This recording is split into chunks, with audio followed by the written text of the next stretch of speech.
This chart tracks a significant contemporary demographic shift.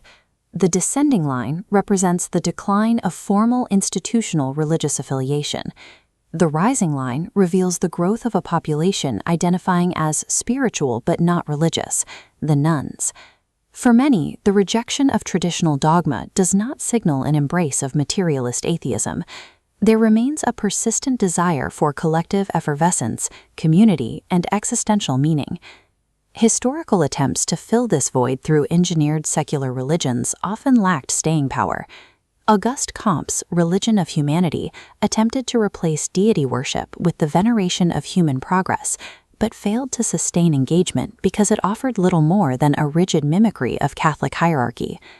Modern humanist groups like the Sunday Assembly provide belonging without believing by utilizing the structural benefits of church attendance, singing, socializing, and pastoral care.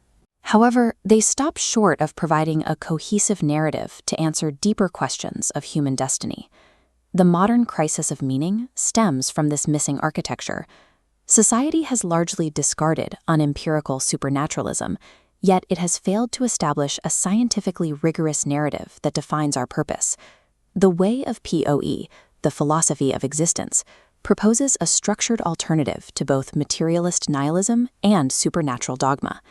The framework identifies human consciousness as a foundational, universe-shaping force required for the realization of reality itself. This claim is supported by a synthesis of advanced principles from quantum mechanics, thermodynamics, evolutionary biology, and synergetics. The framework translates the mathematical laws governing the cosmos into an affirmative and actionable moral code. Poe establishes the scientific method as a foundational theology, interpreting the physical laws of a participatory cosmos as a guide for human action and purpose. This grid visualizes the Poe Genesis state, the absolute void. Before the emergence of time, there was absolute nothingness, a state of perfect physical symmetry. In physics, states of perfect symmetry are inherently unstable. The absolute void destabilized, fracturing into the first possibility. This initial instability resulted in a sum over histories. Infinite probabilities and possible universe configurations began to exist simultaneously in a state of potentiality. Drawing on the Copenhagen interpretation of quantum mechanics, Poe defines cosmic symbiosis. For a universe to exist, it must be measured.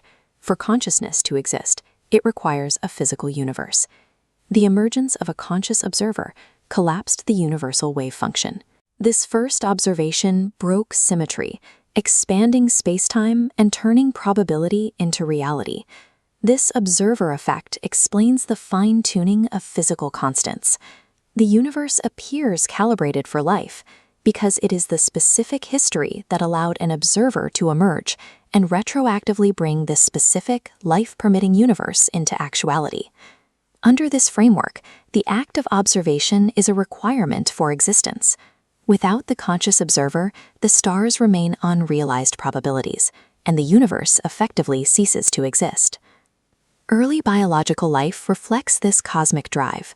Poe teaches that DNA-like structures forged in stellar magnetic fields were distributed via panspermia, taking root on Earth as soon as the planet cooled. For millions of years, hominid brains expanded through standard biological adaptation. However, this growth eventually reached a ceiling dictated by the physical constraints of the female birth canal. Approximately 70,000 years ago, a global volcanic winter caused by the Toba supervolcano forced a devastating genetic bottleneck. Humanity faced an evolutionary wall. With the brain unable to grow larger, survival required a leap in processing efficiency. Poe posits that the human species adapted by exploiting the non-localized properties of the subatomic realm.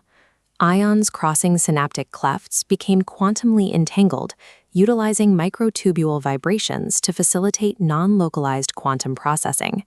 This leap granted hominids symbolic consciousness, abstract thought, and agency. This transition connected humanity to the quantum mind field, the primary ground of being from which all individual consciousness is localized. Since all consciousness interacts with the same universal field, the perception of total separation is an illusion. Harming another individual inflicts damage upon the shared network that sustains oneself. The traditional second law of thermodynamics dictates a linear arrow of time pointing toward maximum disorder. POE replaces this with the Janus point.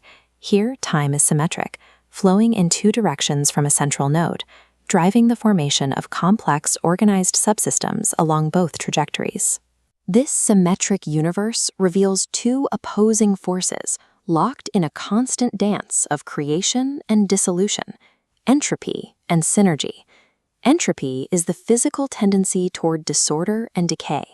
In human behavior, entropy manifests as division and destruction, specifically through racism, greed, war, and deceit. Synergy is the opposing force of self-organization and geometric efficiency.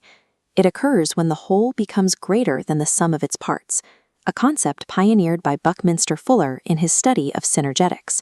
For the POE practitioner, synergy defines the good. It is generated through love, scientific discovery, cooperation, and artistic creation. Driven by dark energy, the universal expansion rate is currently speeding up, which in turn accelerates the overall pace of universal entropy. This creates a moral mandate. Adherents must evaluate every action by its energetic output, choosing paths that increase synergy to rebalance a cosmos drifting toward disorder. The primary obstacle to generating synergy is the blind spot, the illusion that we act with total free will when we are often governed by archaic evolutionary programming.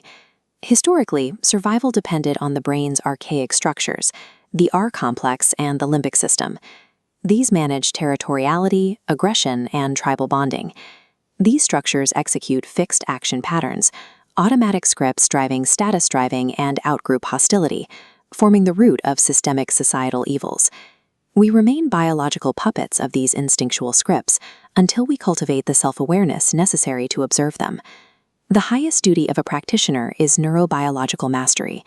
By actively engaging the prefrontal cortex through secular mindfulness, an individual seizes agency from instinct. This mastery allows for the conscious engineering of synergy, overriding the entropic impulses embedded in our evolutionary history. Traditional religions look back to Eden or forward to an apocalypse. POE offers an evolutionary eschatology. This is the omega point, a concept originally theorized by Pierre Teilhard de Chardin. It represents the ultimate stage of cosmic evolution. Human consciousness weaves together to form the noosphere, a cognitive layer that actively pulls the universe toward its destiny of maximum organized complexity. At this convergence, the paradox of thermodynamics is resolved. Entropy and synergy both reach their theoretical limits at the same moment. The universe wakes up fully to itself as a realized conscious whole. The perfect symmetry of the universe is restored, completing the cycle of existence. The way of POE utilizes the laws of quantum mechanics and thermodynamics to provide a scientifically grounded answer to the meaning of life. It positions humanity as the necessary observers whose presence turns a universe of probability into a reality of purpose.